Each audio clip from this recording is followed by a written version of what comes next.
नमस्ते दोस्तों। आज हम बात करेंगे आरबीआई की हालिया मॉनेटरी पॉलिसी की जो जून 2026 में आई है। तो आरबीआई गवर्नर संजय मल्होत्रा ने रेपो रेट को 5.25% पर अनचेंज रखा है। मतलब न्यूट्रल स्टांस पे रखा हुआ है, लेकिन जीडीपी ग्रोथ फोरकास्ट को 6.9% से घटाकर 6.6 कर दिया है। और जो सीपीआई इन्फ्लेशन प्रोजेक्शन है उसको 4.6% से बढ़ाकर 5.1% कर दिया है जो FY27 के लिए। वेस्ट एशिया कॉन्फ्लिक्ट, ऊंची energy prices, supply chain issues और मानसून अनसर्टेनिटी की वजह से ये बदलाव किया गया है। तो क्या आरबीआई की पॉलिसी में प्रॉब्लम है? इन्फ्लेशन को कंट्रोल करने में डिले हो रहा है?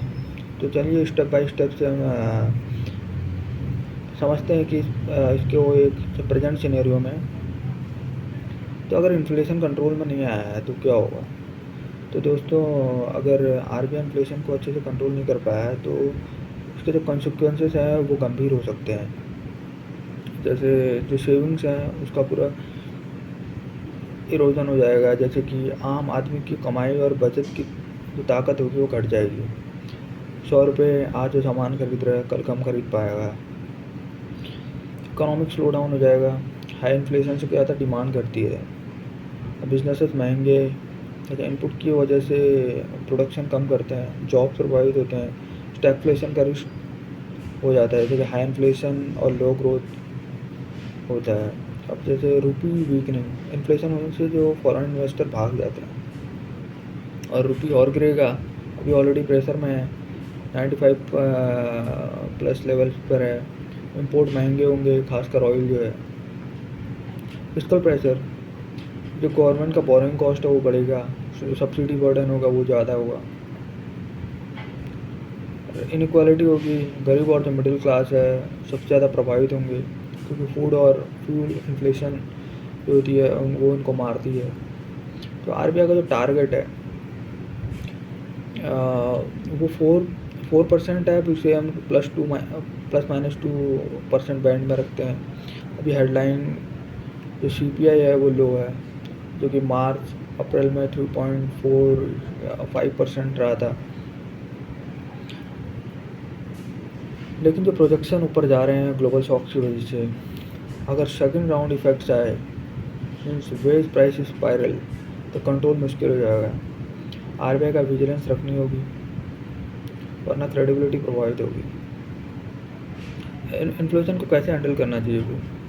आरबीआई को फ्लेक्सिबल इन्फ्लेशन टारगेटिंग के तहत बैलेंस्ड अप्रोच अपनाना चाहिए। मॉनेटरी टूल्स जैसे कि रेपो रेट की ज़रूरत पड़ने पर हाइक करें, लेकिन ग्रोथ को किल ना करें। लिक्विडिटी मैनेज करें, जैसे CRR, OMO ऑपरेशन से। सप्लाई साइड मीजर्स क्या क्या होंगे? गवर्नमेंट के साथ मिलकर फूड इन्फ्लेशन पर focus, monsoon agriculture reform, buffer stock और सप्लाई चेन डिसरप्शन हैं उसको फिक्स करना चाहिए। कम्युनिकेशन और क्रेडिबिलिटी, फॉरवर्ड गाइडेंस को मजबूत रखें ताकि एक्सपेक्टेशन एंकर रहे। कोर इन्फ्लेशन जैसे फूड फ्यूल जो होता है उसको एक्सक्लूड स्टेबल रखना है, ये हमारा मेन है। कुछ कोर इन्फ्लेशन जो है उसको स्टेबल रखना बहुत ही ज़रूरी है। ग्लोबल कोऑर्डिनेशन होना चाहिए, फॉरेक्स रिजर्व का यूज़ करके रुपी वॉलेटिलिटी कम करें, हेजिंग प्रमोट करना चाहिए। स्ट्रक्चर रिफॉर्म्स, लॉन्ग टर्म में प्रोडक्टिविटी बढ़ाएं, इम्पोर्ट डिपेंडेंस कम करें जो कि हम एनर्जी पे करते हैं। तो प्रेजेंट में आरबीआई कॉशियस है, रेट अनचेंज रखा लेकिन रिस्क एक्नॉलेज किए।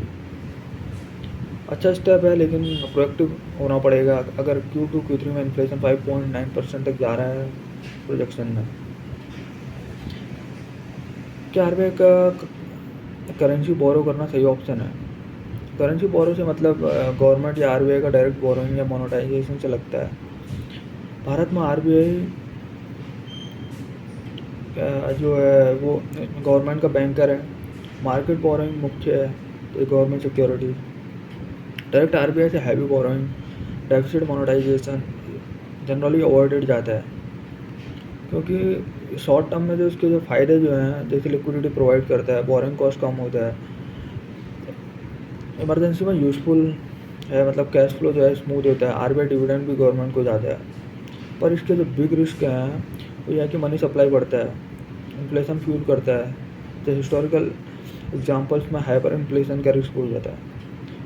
आरबीआई की इंडिपेंडेंस कॉम्प्रोमाइज़ होती है, फिजिकल डोमिनेंस लगता है। तो प्रेजेंट सिनेरियो में इंडिया केयरफुल है, एफआरबीएम रूल्स, मार्केट बोरोइंग पर फोकस है। एक्सेसिव बोरोइंग सही ऑप्शन नहीं लॉन्ग टर्म में। बेहतर है कि फिजिकल कंसोलिडेशन और रेवेन्यू को बढ़ाना।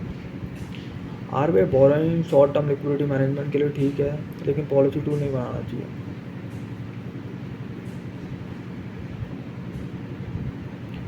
तो देखो यार दोस्तों कि आरबीआई की जो पॉलिसी है वो कॉशियस है, लेकिन जो चैलेंजेस हैं जैसे कि जियोपॉलिटिक्स, इन्फ्लेशन अपसाइड रियल है।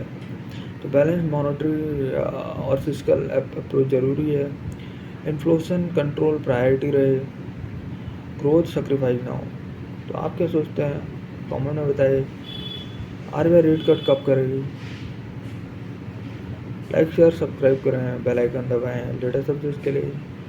सो नेक्स्ट वीडियो में और डिटेल्स बताया जाएगा। तो धन्यवाद।